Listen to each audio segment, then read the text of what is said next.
I just don't think it can be understated. I mean, just the ways in which these kids emerge with leadership skills, with a strong sense of independence and of themselves, of a connection with nature that is increasingly difficult to experience, especially for children that live in cities.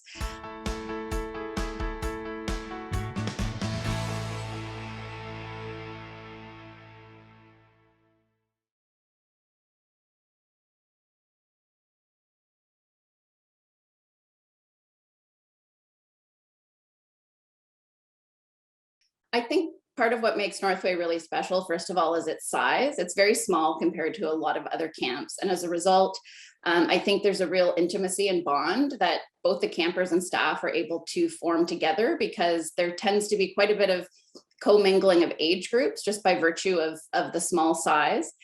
The staff camper ratio also being what it is. I mean, the kids bunk 3 kids and a counselor together.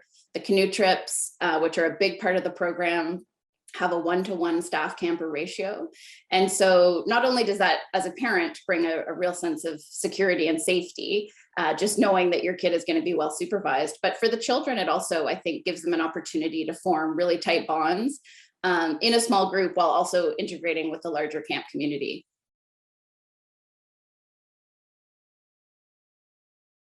She was sold the minute she set foot on that peninsula. In fact, I drove her there the first year and expected, potentially a difficult send off. And it was quite the opposite. She basically looked at me and she said, "Okay, you can leave now."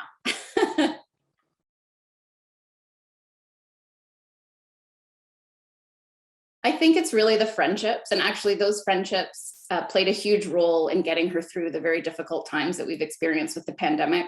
She stayed very connected with her camp friends. It was a challenging year transitioning from middle school to high school and a pandemic, but I think what really kept her anchored was just those friendships that were so long-standing. Very few of her close friends live in the same city as she does, but she was still able to maintain a really deep sense of connectivity with those friends, which I think were a really important source of support in normal times, but in particular during a time, I think, when a lot of children were feeling very isolated. Probably the biggest challenge she experienced was when the COVID required camp to be canceled in 2020. That would have been her 7th summer attending camp, and it was really, really devastating. But I think that made this past summer all the more enriching, really remembering what it's like to be socially connected with people who care about you and that you care about a lot too.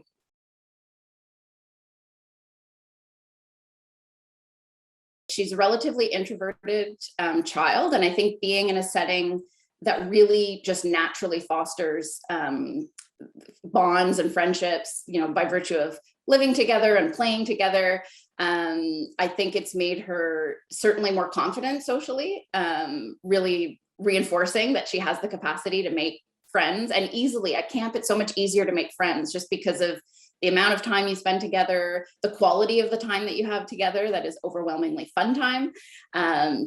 And so I think it's really fostered in her more confidence when it comes to building relationships and maintaining them. I mean, seeing these kids, despite all the technology that they have available to them, sending each other letters in the off season.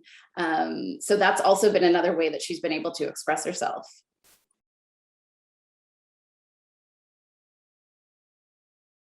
The very first summer that I picked her up at the end of camp, I could see a real transformation. I mean, it was her first really independent experience. And so she came back as, seeming like a more fully formed person in a way, having had a chance to explore her identity outside of her family.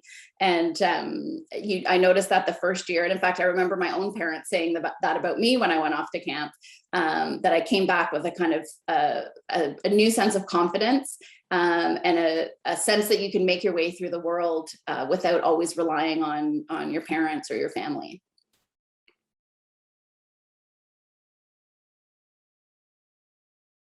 I think all children are going to feel anxious about the idea of being separated from their parents for the first time. And I think you have to kind of know your kid. I think a lot of kids are ready at 8. Some kids might not be ready until 9 or 10. But I don't think you can count on your child to explicitly tell you that they're ready, because I don't think they can know that they're ready. It's very daunting. I mean, she went for the full 3.5-week session the first time that she went to camp. And So we just talked a lot about, coping skills if you're feeling lonely or sad. I knew that, of my 3 children, this was the one who was the least likely to experience significant separation anxiety, but you still don't know. And you're not there to comfort them. So that's where I think a lot of us as parents internalize our own separation anxiety and put that onto our kids. But also, having attended camp myself, I understood all of the tools that the camp staff have to support children who are feeling a little homesick in the early days or even throughout their time at camp. But I don't think it's necessarily the case that just because you're homesick, you're not also having a good time. And so I think, the more that the children become integrated in the camp community and feel supported and feel safe, a lot of that separation anxiety really does just dissipate very, very quickly.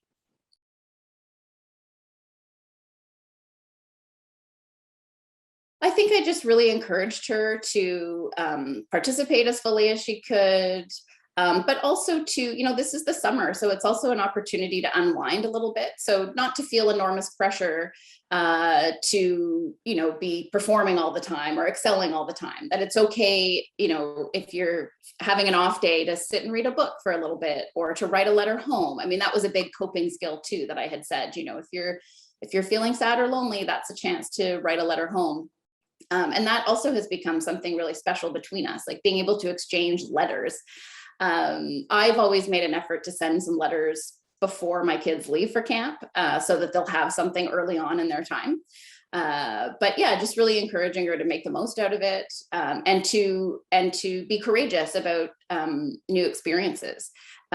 She had been on a canoe trip before she ever attended camp. So I think a lot of the aspects that make it really a transformative experience for a lot of children were within her realm of experience. So I think more so than maybe some other kids, she did have some expectation of what it's like living in the wilderness, disconnected from technology. So, I just really encouraged her to embrace that, but not to feel pressure to, excel at everything and to focus more on the experience and less on kind of accomplishments.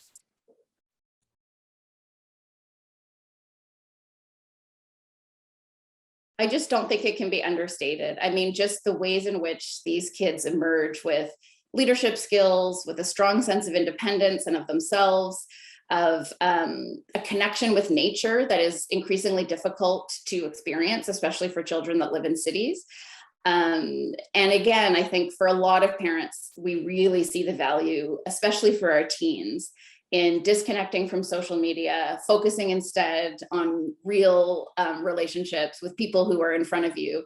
You really can't, that's an experience that's incredibly difficult to get any other way, because as much as we try to put limits and boundaries on our children's use of media, that's always a constant source of struggle between children and their parents. And to be in an environment where it's just simply not available. My daughter became a much more prolific reader, for example, when she was at camp, because those are the ways that you sort of unwind when you don't have a screen to turn to. And so that's just, you just cannot overstate, I don't think, the value of that type of experience.